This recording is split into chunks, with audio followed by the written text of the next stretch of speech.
So my friend and colleague Jayachandran has left the talk on a high note.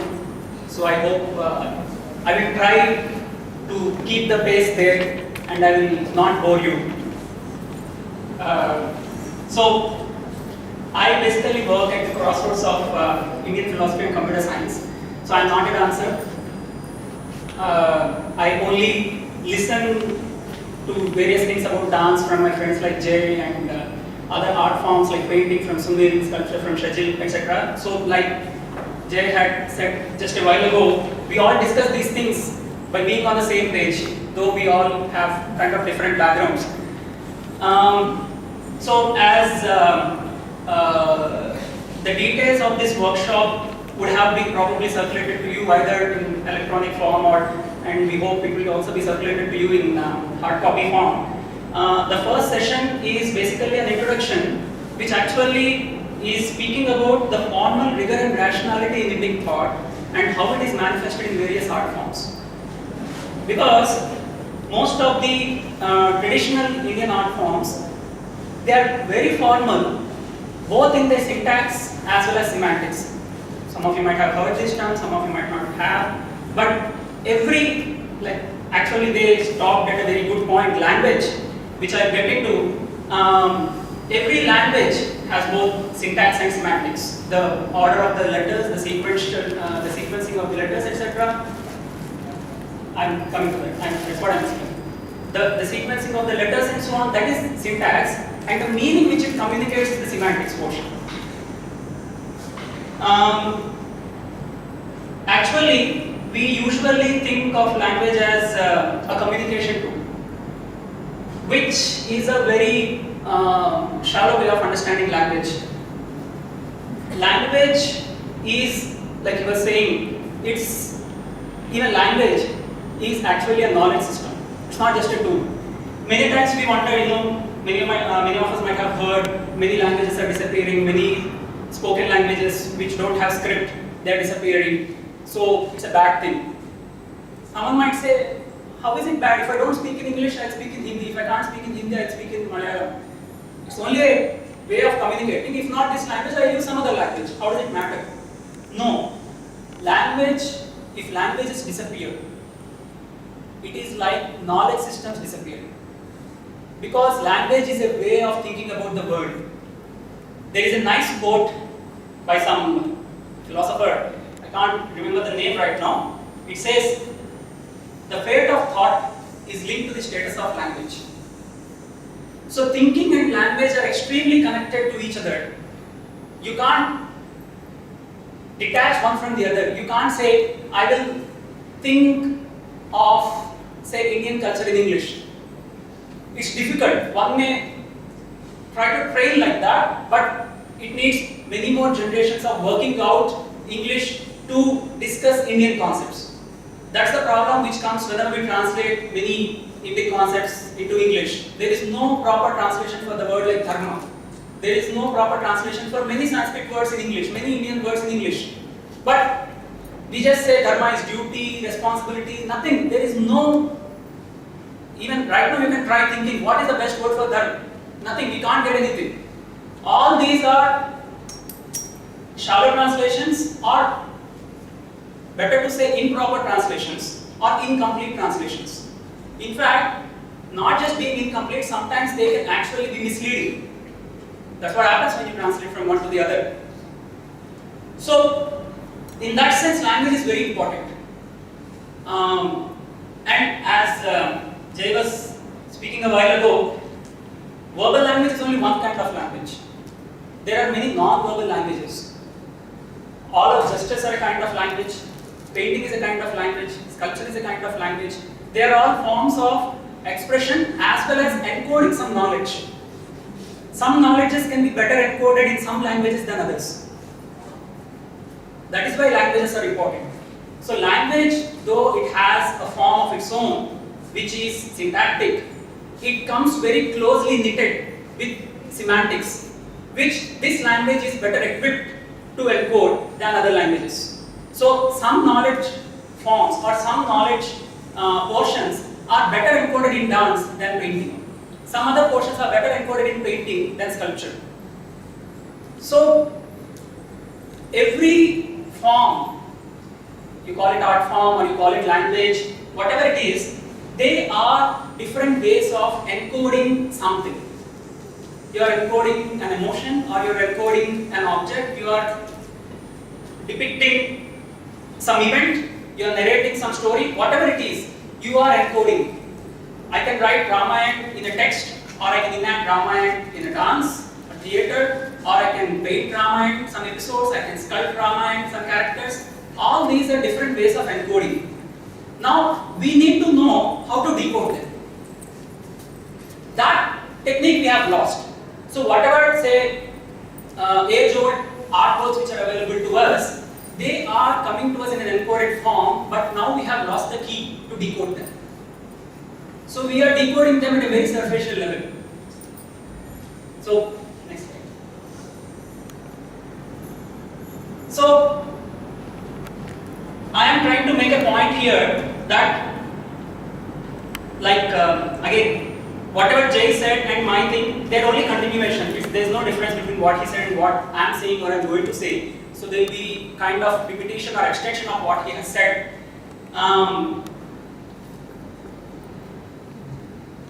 Art, like he was saying, it is not a skill, it is not color, it is vidya. It is a knowledge system. Knowledge system of what? Any knowledge you take, obviously it has to do with some or other portion of reality. As humans, at one point of time or other, as an individual human or as an artist or whatever it is, we are always directly or indirectly engaged with this question of what is reality? What is the nature of reality? What is my purpose in reality? What is my role in reality? All kinds of questions. Now, this is an age-old inquiry, and millions and billions of people have thought about it, and some thousands of people have come up with some answers, out of which some hundreds have developed into some systems, out of which some few tens are available to us, out of which we know hardly one or two. So we don't know any particular school fully.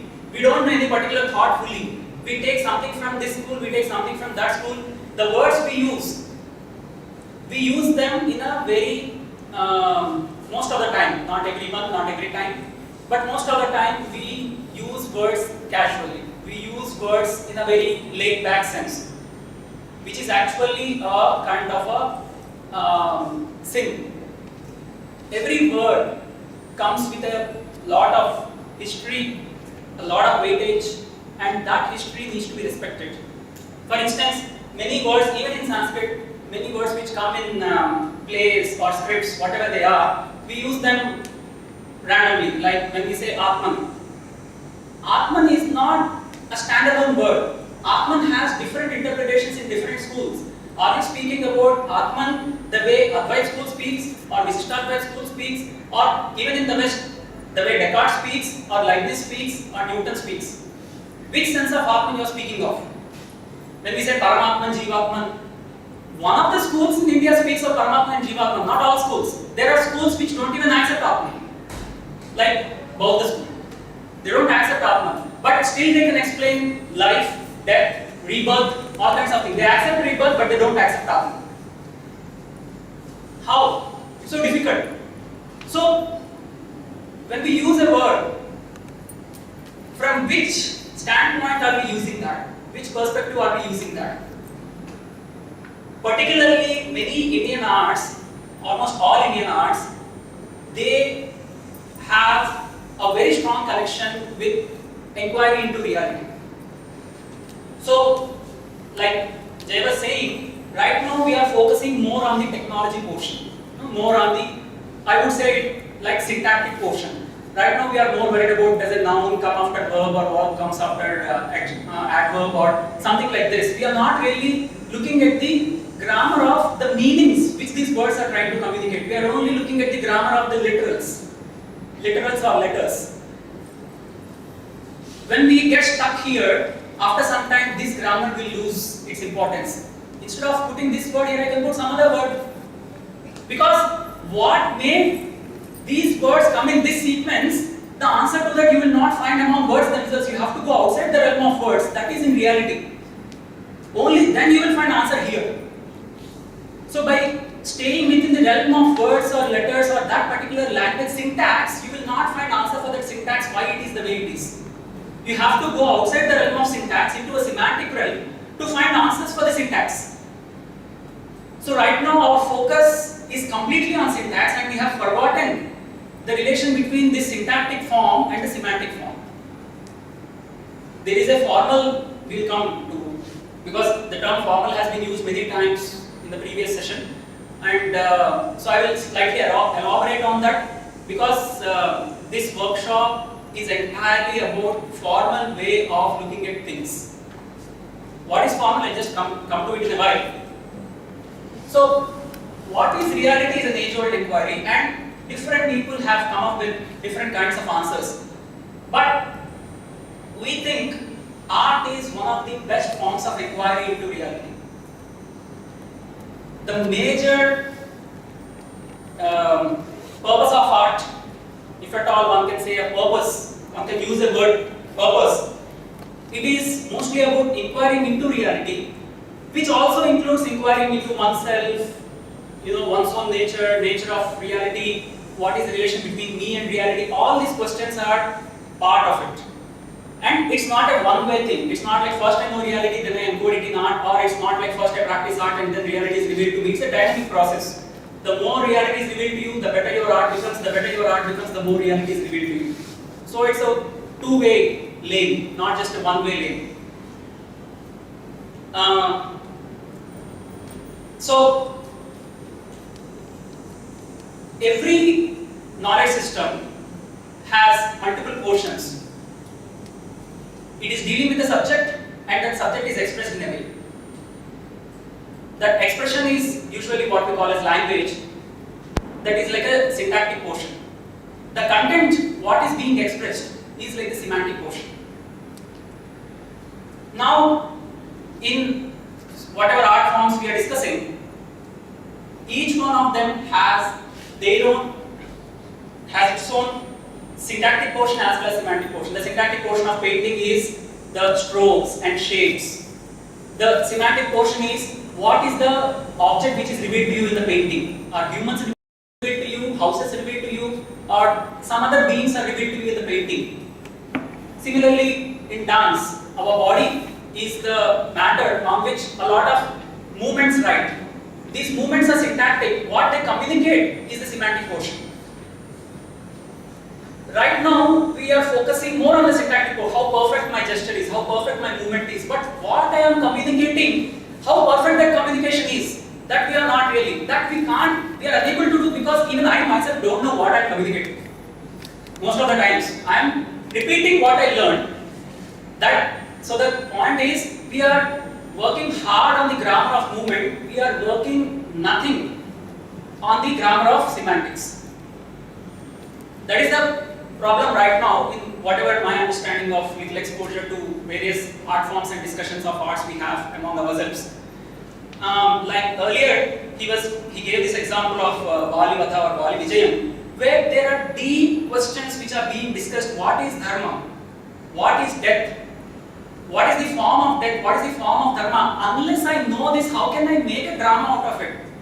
What do I tell the actor how you should act? Unless I have deeply soaked in the concept of dharma, unless I have immersed myself, I have internalized myself, I have entire clarity on the concept of dharma. Without that, what do I enact? How do I enact?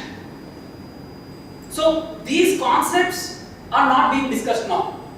What is dharma? Do any dancers discuss this? What is death?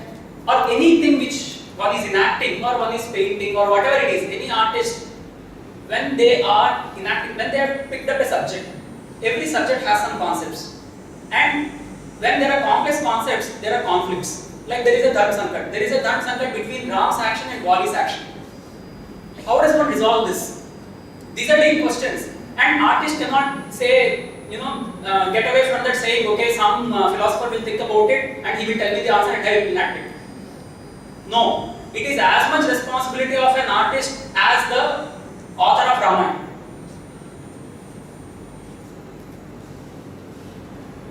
I'm going to just add an anecdote right here. What is the dharma? Who did this? It is, as you rightly pointed out, no, it's a job of a philosopher to kind of figure it out. No, it was one actor's enactment of a patini, which made irrevocable right. All of us know this, but we just hoodwink that particular point. Did we even understand the depth of what that point means? It was an actor who, we actually don't know whether Kanaki extra or code, and it is immaterial. First of all, it is immaterial whether they existed in flesh and body. Because there is only one kind of a body.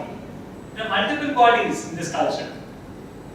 That's what he is speaking. It is the responsibility of an actor which triggered Irukavadigal to write about a saint, to write about Patini cult. It was an actor who did it. Let us not forget it. An actor is a responsible person to then and there resolve Dharma Sankat, which philosophers may not even find an answer in it. Philosophers may not find an answer, but a drama can resolve it. You have such a power. You can resolve it. And that was the power of the tradition of dancing and acting in this country. So let us not forget the anecdote. Another anecdote I wanted to little point, perhaps you would have known it, but not thought in that way, is that when he's speaking about Atman, interestingly, Bauddha have they don't agree with Atman, first of all. But they wrote on theatre. Can you imagine an entire theatre grammar being written without an idea of Atman? If there is no idea of Atman, how did the idea of Patra come? If there is no Patra, where is Patra Pravesha? Where is hero, heroine? Where is Naika, Naika? There is no idea, but there is a grammar. The entire Bauddha grammar of theatre, entire Jain grammar of theatre. But they don't agree with Atman. And please, there is no funda of Jivatman and Paramatman for kind information there. How did you even take a theatre there? If you don't agree with Atman, what is a theatre then? Arangam is already invoked Atman on a very taken for granted note. But Bauddhas might grieve if you say this. Because there is no idea of Atman. But there is a grammar. We have to refer to that grammar and go through what have they actually written. Inquire into that text to find out what their reality of looking at realities. I only probed into his talk, and show that. So these are various modes of approaching these questions, like art is one mode, philosophy can be another mode, bhakti can be one mode, meditation is another mode. So there are various paths which one can take to address these questions, to think about them, to reflect on them, all these things. So only point which I am trying to make here is, which Jayachandran has already made earlier, we cannot restrict ourselves to the syntax of whatever we are working with. Either it is syntax of language, if it is linguists, or it is syntax of dance, if it is dances, or it is syntax of painting, if it is painters. No, because those can change, those will change. And what guides their change, what directs their change, that is the semantics. What is the issue you are trying to address? How deeply you are trying to address that issue? How deeply did you understand that issue so that you can address it properly? You cannot do proper dance if you don't understand properly what you are enacting. You can be excellently skilled in moving your body, but the purpose will fail if you don't understand what you want to communicate or what you want to enact. And what you want to enact, for you to understand, you have to research. The way you research on dance aspects, you have to research on even the subject, the content aspects. We'll look at some examples in a while. So what makes something formal? This workshop, you will keep hearing this word many times. You have already heard it, and you will also hear it many times in the forthcoming sessions by Professor Navjyoti.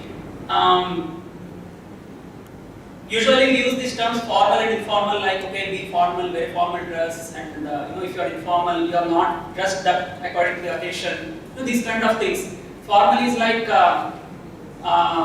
following the conventions. Informal is like not following the conventions or the norms. Following the norms is like being formal. Not following the norms is like being informal. That's the sense which we use, colloquial sense in which these words are used, formal and informal. But there is a very formal sense of using the word formal, a very technical sense of using the word formal. That is, if you understand the distinction between something called form and content. Any object you pick up in this world, any entity, be it material, non-material, whatever entity you pick up, it has both form and content. A chair is a chair because it has a particular form. Its content can be made of wood, plastic, or sponge, or whatever it is. It is called chair because it has some functions. You can do some things with it, which you can't do with a fan. Both can be made of plastic, but so the content can be same. But what distinguishes what makes or enables us to distinguish a chair from a fan, not the content but the form. And the same form can go into your mind on a different content, which is your Atman. Here the content is, where is the content? Plastic is not there, wood is not there. If it gets into your head will bloat. It can't get into your head, but something gets into my head. Some idea of chair gets into my head. This is the form of the chair. And the content is my consciousness. It's on my consciousness that something called any object you pick up, chair, fan, table, person, personality of someone, or the character of someone which you are picking up, all these are forms of those beings, and you are giving content to it. That content at a thought level, it is your consciousness. At a body level, it is your body. You are giving content to that role. There is a role which you are enacting, there is a form. And you are lending your body to enact that form. So here form and content are coming in a different way. But in every example, you will always find form and content. Try to imagine, can you think of any one object which doesn't have either of these? Right now. Can you think of any single object in the world which doesn't have either form or which doesn't have either content? Even if it is mental, it has a content. So content is not only material. Sorry? Atma. Time. See, time, it's like, philosophy of time goes into many pages and those kind of, first of all, one may say, is time really existing or is it an illusion? If it is an illusion, the concept of time is in our mind. So the form of time is in my mind which is a content of its own. Suppose if I don't exist, does time exist? Don't know. It's easier to say with space. Suppose there is no object occupying any space and you also don't exist. You don't see anything, you see nothing. Is there still something called space? Or suppose there is no event happening in the world, no change, nothing is changing. Even then will you have a concept of time? Is the concept of time giving rise to something called change or the concept of change giving rise to something called time? These are questions which are open. Whatever it is, these are concepts. We are thinking of them. Yeah.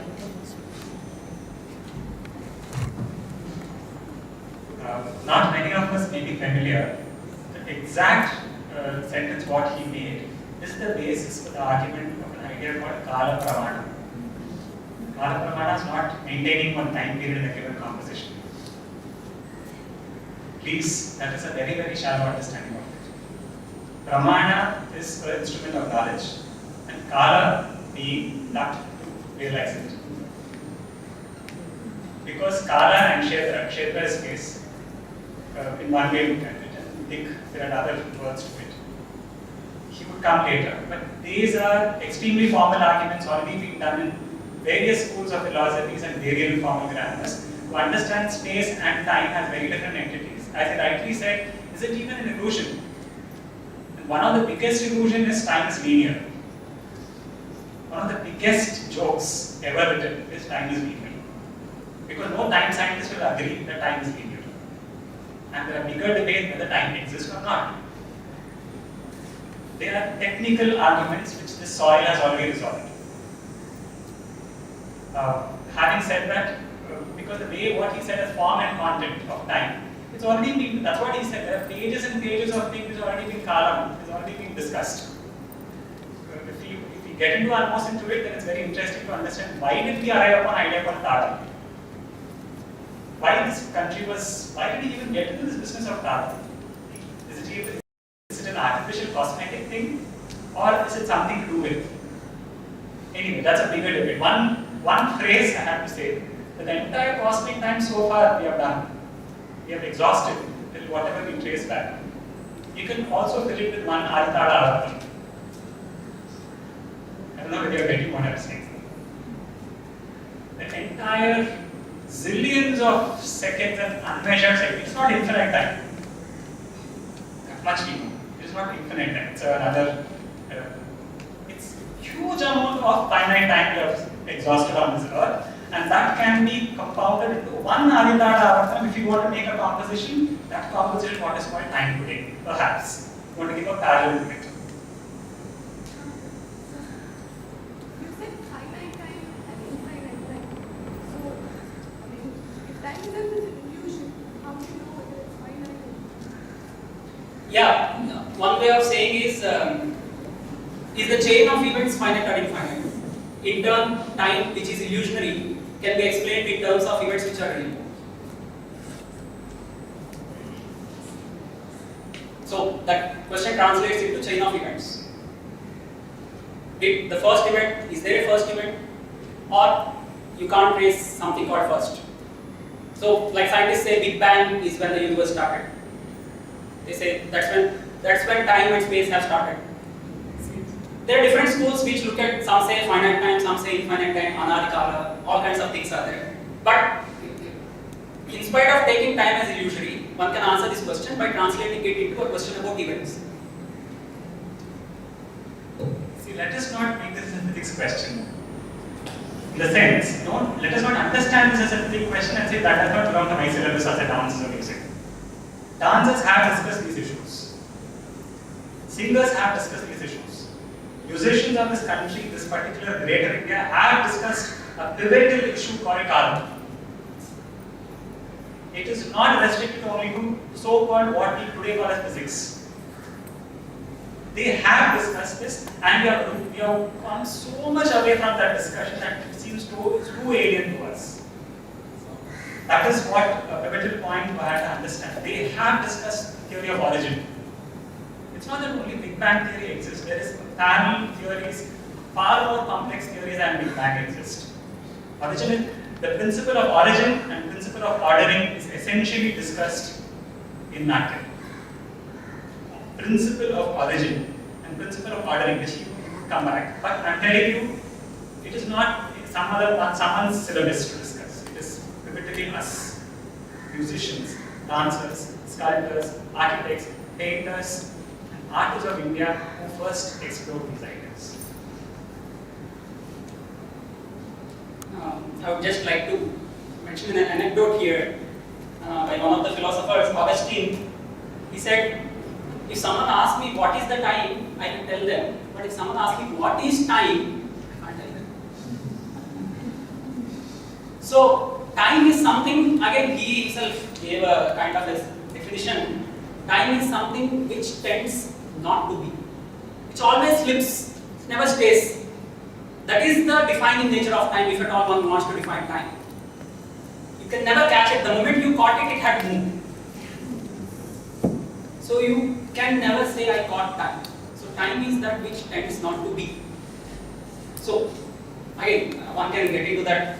It's a very long thing. I just wanted to mention it. So what makes something formal? We can say formal study of dance, formal study of music, or formal study of history.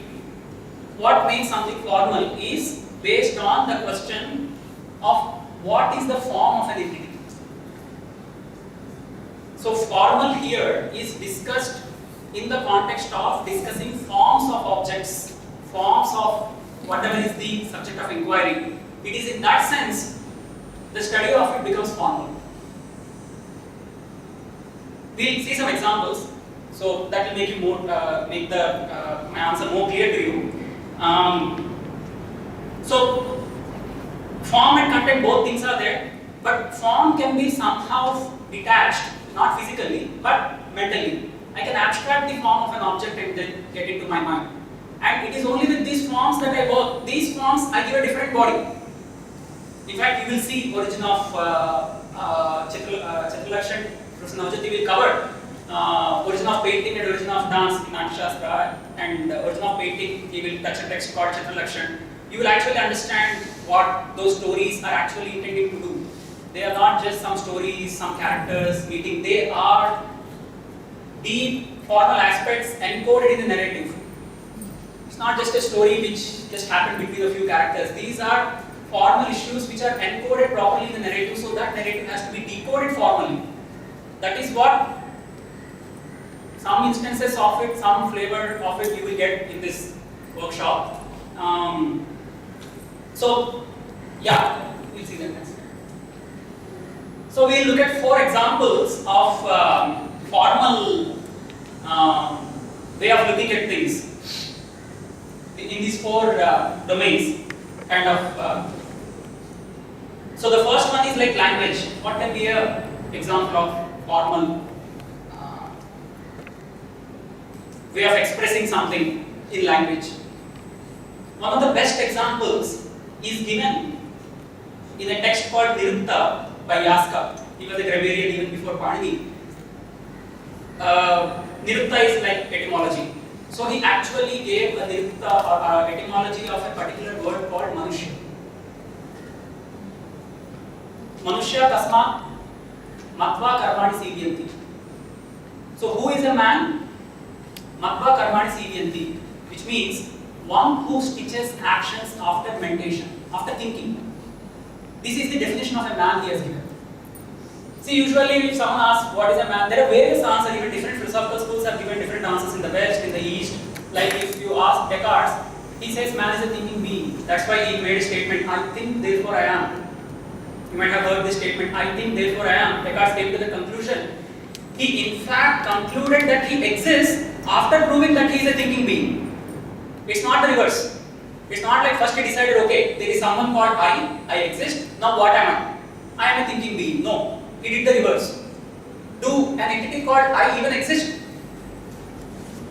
I don't know. Maybe it's all a dream, maybe it's all an illusion, maybe some evil demon is actually tricking me into thinking that I am existing. But then he himself does a small exercise where he says, let me doubt everything. You know, because I find sometimes my sense organs give me false knowledge, like spoon is bent with water, it's not actually bent, my eyes deceive me. Sometimes books can deceive me, sometimes others can deceive me. Intentionally or unintentionally, I can get false knowledge in various ways. So whatever knowledge I get, it need not be true. There are various conditions in which it can be falsified. And let me imagine everything is false knowledge. So let me keep removing anything that can be false, anything that can be illusionary. Will I be left with something which is certain, which cannot be further rejected? So he kept rejecting. He started doubting his knowledge which he gets through sense organs. He rejected all knowledge through sense organs. He doubted knowledge which he gets from books. He rejected all knowledge from books. From others, he rejected all knowledge from others. Even from my own thinking, maybe I have my own biases or my reasoning can be faulty. So he rejected all knowledge he got from reasoning and all that. Whatever tradition gave me, even that may be false. So he rejected all knowledge the tradition gave me. So he started doubting and everything. Maybe this is false, this is false, this is false. But he said there is one thing I cannot doubt. That is the fact that I am doubting. If I start doubting it, anyway I am proved. If I don't doubt it, anyway I am proved. So I don't doubt that I am doubting, which means I am doubting. Or I doubt that I am doubting, even if previous case I am not doubting, second time I am doubting. So first time or second time I am doubting. This is certain. This cannot be disputed. So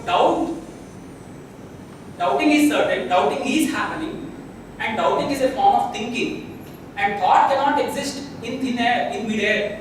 Thought needs a thinker. So I think, therefore I am. That's how he comes to a conclusion that he exists.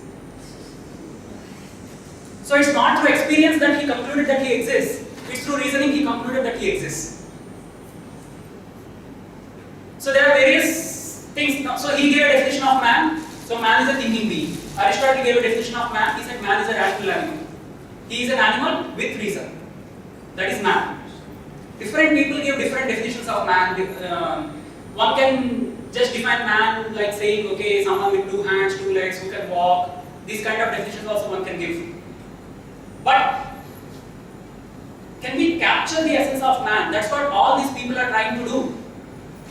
Suppose if someone actually gives a definition, man is someone with 2 hands, 2 legs, and one who can walk, talk, all these things. They are also capturing something, but that's a very shallow thing. It's a visual form you are capturing.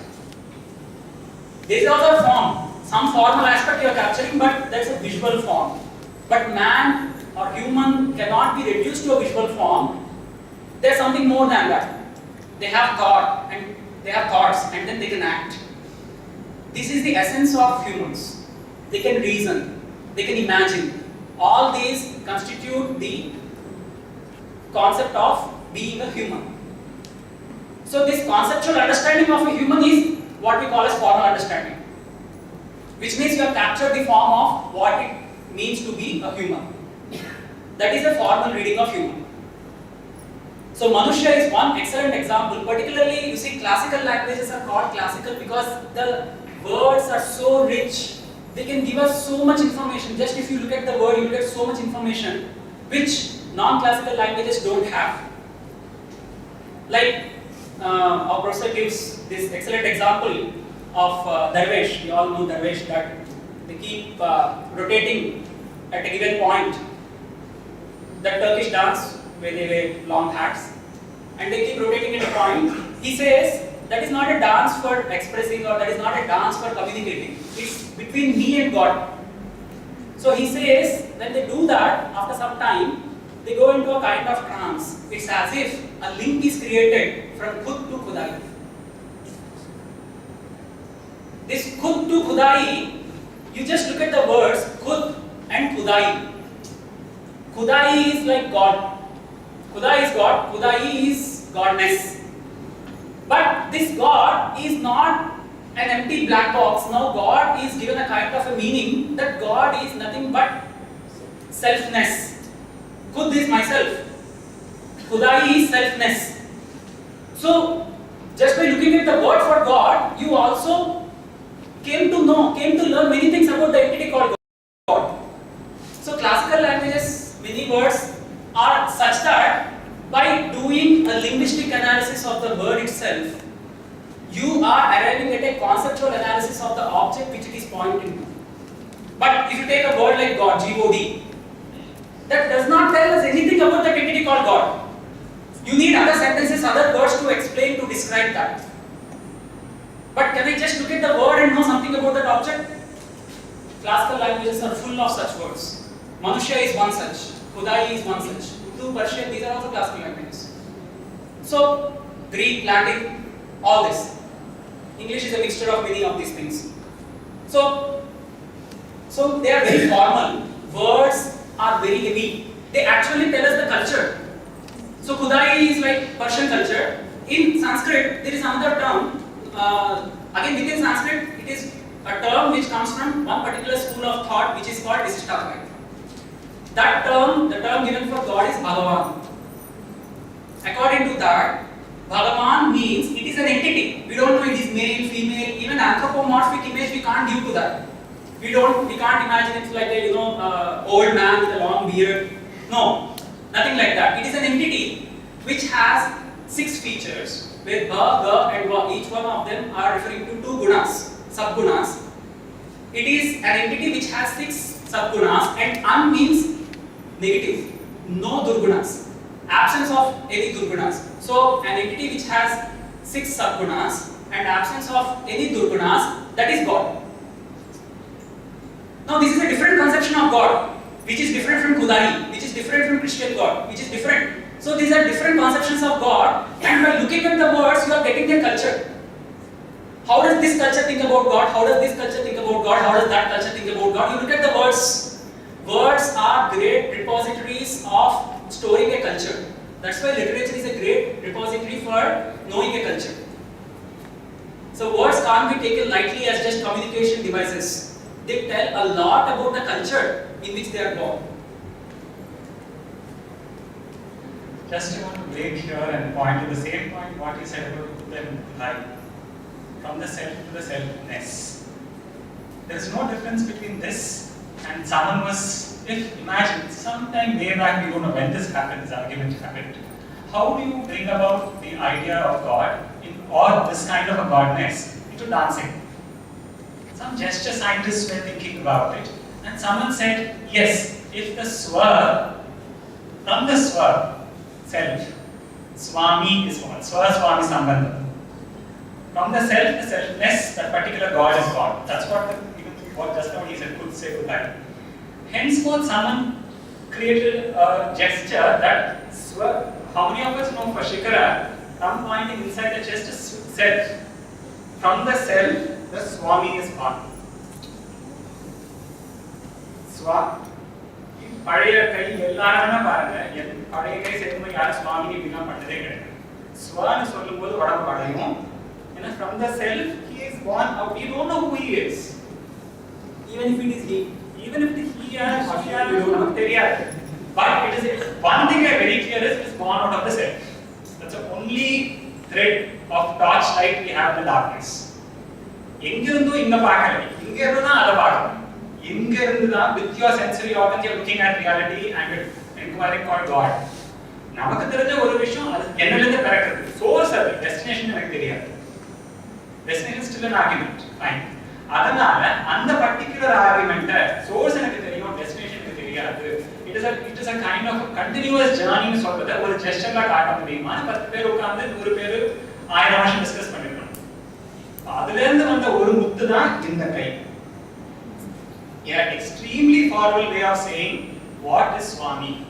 They are not Adhinaya narrators. They are formal crystallized entities of a long wisdom and long debate. ஒரு கை would require maybe 10 generations. நமக்கு தெரியாது எத்தனை generations எத்தனை பேர் discuss பண்ணி அதை crystallize பண்ணி இருக்காங்க அப்படின்றது. But they are formal documents of thinking. As you rightly said, a language is a knowledge system, not necessarily a communication skill. Please don't be bothered whether if I do this, an audience is not understanding me or not. That is the cover of it. This is only a shallow discussion. நான் பண்ணா யாருக்கும் புரிய மாட்டேங்குது. No way, it's totally disagreeable. Yeah. Standing example. I'm sorry, I'm just one thing I quote is that when I'm just reading from when Bala Saraswati danced in Jacob Pillows. First time she goes to Jacob Pillows to dance. You know, I think most of us know it is organized by a legendary dancer called Ted Shawn. He is a star of American dancing. And when she performs, a straight 3-hour kacheri in the thick of America. Festival opening with Bala dancing. 3 hours of kacheri, so called. It reads some 8 padams and whatever. Yeah, once upon a time there were kacheris like that. All of us know that. Fine. Do you even know there was? And this parampara, especially Bala, she hated comparing. For her, it is like most of us know it is a. We don't want to start it. 3 hour kacheri, non-stop, solid Sanskrit padams, solid Telugu, translating to America. By the end of it, he raises up. Ted Shawn comes and garlands her, and she was declared one of the best 100 dancers ever in American history. She never explained Bharatanatyam to anyone. Immediately she was appointed as a professor in Western University and she was teaching in Tamil Bharatanatyam. She never taught in English. So let us not get into this language business and they will not understand business. It is shallow people who think like that. Namaste.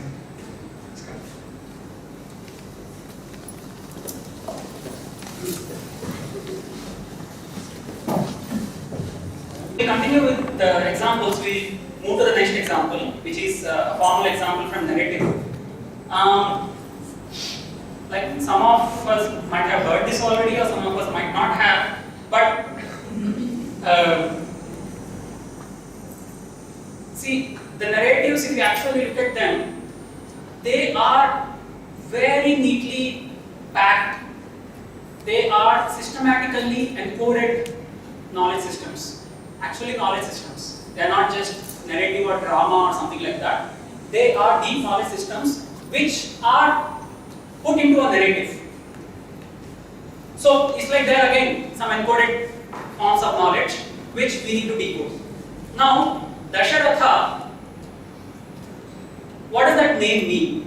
Every name there has a meaning, a proper meaning, and like Jason was mentioning, there is a reason why A comes first and then E comes later. Similarly, there is a reason why this character has this name, which he or she cannot have any other name than this name.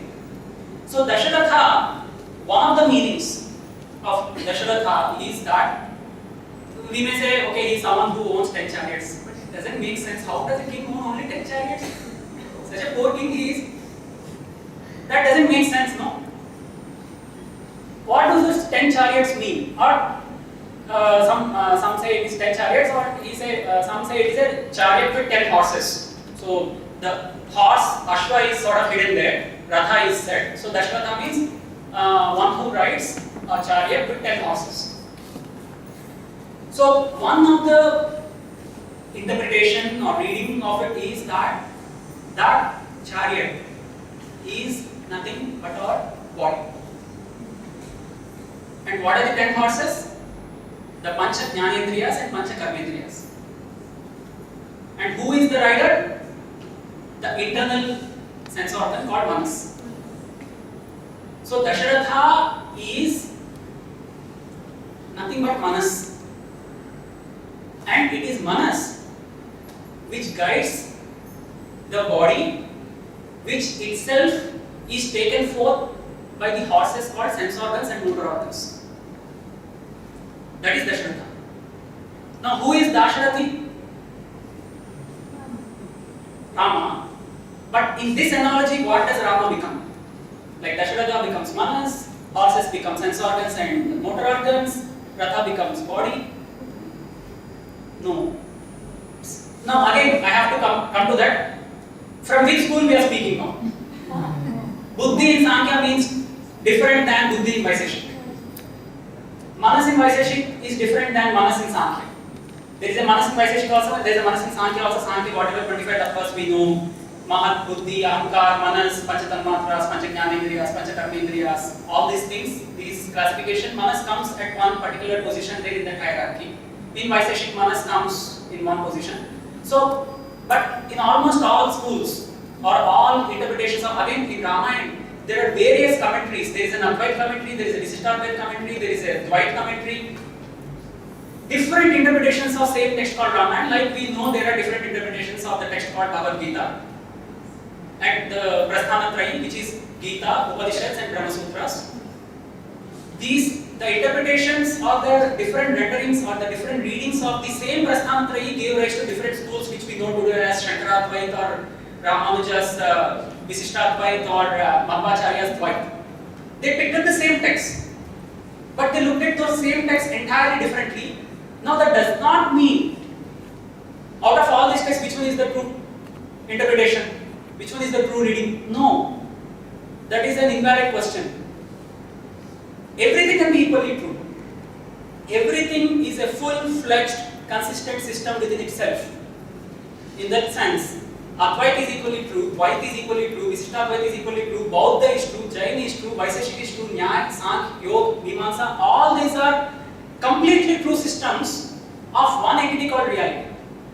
You might have heard this saying that Ekam Sat Vipra Bauddha Vadanti. Sat is one, the existence is one, but scholars describe it in different ways. So these are all different descriptions of reality where if one is true, others need not be false. The truth should be looked at. Here the idea of truth itself changes. Again, there is an entire philosophical debate on what is the idea of truth, how do we know, how do we even define something called truth. Here truth should be looked at not as something is corresponding with the reality out there or not, but within a system is consistent and coherent or not. If a system is consistent, it is a true system. In that sense, all these consistent systems are true systems. So you cannot ask a question like, does Atman exist? that is an invalid question, because according to a Vaisheshik person, Atman exists. According to a both, Atman does not exist. So you should ask, you should complete the question. According to both, does Atman exist or not? That is a proper question than just asking, does Atman exist or not? So you can't stand outside all the schools and then ask a question. You should stand within a school and ask questions either about that school or a different school. You should have some standing. There is one dialogue in a film which I like a lot. If you don't stand for something, you will fall for anything. So you should stand somewhere. You should have a locus. You should have a stand. You can take a stand. Atman does not exist as a Bauddha. Then, if you take that as your core, then you should describe this entire reality, all human actions, all human phenomena with this as the core. If you can do that, that's perfect system. No one is saying this is a wrong starting point. You take anything as a starting point, but as long as you can build an entire system out of it, it's perfectly fine. So there are tens and hundreds of such systems existed in India, out of which a few, 10 or 20 are known today. So this is one reading. A formal reading of Dasharatha and Dasharathi is that Dasharatha is Manas, which rides a chariot called body, which is driven by 10 horses called 5 sense organs and 5 motor organs. This is one reading. But Vaisheshik would not accept this, because according to Vaisheshik, Manas is an atomic entity and it can be in contact with only one sense organ at a time. It can't be in contact with all sense organs or all motor organs at a time. So, how can it ride all the 10 horses at a time? One chariot with 10 horses means all the 10 horses it is raining, no? It is riding. But Vaisheshiks cannot accept such a thing, it can only touch one horse at a time. So, sometimes we have this experience, suppose we are deeply engrossed in something and someone calls our name. Maybe first 2-3 times we may not notice that. Only maybe after 5th time or 6th time we may actually hear, oh, you have been calling me, I'm sorry. Why does that happen? Because Manas being an atomic entity, it was in touch only with my visual sense organ, and I was engrossed in reading a book or looking at some video, whatever it is. It was in touch with my visual sense organ, it was not in touch with my auditory sense organ. That's why I could not listen to that calling my name. So it can ride only one horse at a time. So Vaisheshik would read this story as Dasharath is someone who rides 10 chariots, each with one horse. So here the chariot is the sense organ or the motor organ. Now what is horse? Sorry? 10 horses. If horse is body, then there are 10 bodies. There are 10 horses. 10 chariots and 10 horses. No, mind is riding. Horse is not the mind. Mind is the rider. This rider is riding 10 chariots, each with one horse now. So here horse. Now there is a different reading which is coming in. Here horse is a symbol for light. All of us might have seen how Surya is depicted. He is coming on a chariot with 7 horses. Those horses are interpreted as the light rays. That kind of thing. So, here what is the light here in sense organs or motor organs? That light is nothing but the light which is coming from the inner source, which is Rama himself, which is the consciousness, which we call as Chetana, Chaitanya. So, it is from this Chetan, the light is, all the sense organs and motor organs are activated. That is the difference between a dead body and a living body, no? The light leaves the body. The light from the sense organs, from the motor organs, that light is left because the Atman leaves the body. So these sense organs and motor organs take their light from Atman. This is now it's a different reading. Okay, now the chariots are sense organs and motor organs, and the horses are nothing but the light, which means they are active sense organs and motor organs. They are acting, they are running. Horses are in motion. That's what this is saying. Otherwise, without horses, the chariot is dead. Chariot cannot move. So without that internal light, these sense organs and motor organs cannot function. So what I'm trying to say is now. Sorry.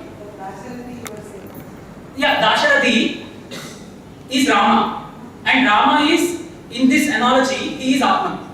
Dasharatha is Manas, Dasharathi is Atman, and the 10 rathas are the sense organs and motor organs, and each horse for each ratha is the light. So this is one reading of Ramayana. Okay. Now, it is irrelevant whether historically, as a person, Ram existed here or there or where. There are hundreds of Ayodhyas in the world right now. Ayodhya, which we know in India, is only one. In Cambodia, there is one Ayodhya. In Thailand, there is some other Ayodhya. Even today, they are called Ayodhyas. Now, where do you say Ramayana happened? Where do you say Rama is? A deeper reading of Ramayana would be decoding a text like this. Maybe they are actually speaking of our own reality, reality at an individual level, reality at a cosmic level. This reality they are encoding into a narrative form. Why narrative? Why can't they say it straight? The answer is, see, story is something which is, I'll come to that, which is the best way of encoding something, because anyone can connect to a story. Even a child or an old man. We learn, in fact our professor says, he may say it later also in the workshop, he says, no one in India reads Ramayana or Mahabharata for the first time.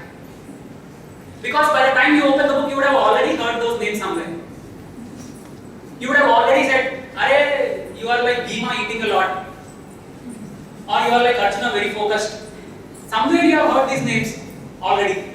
And then you read the text. So, stories, spread into society and they get into our memory.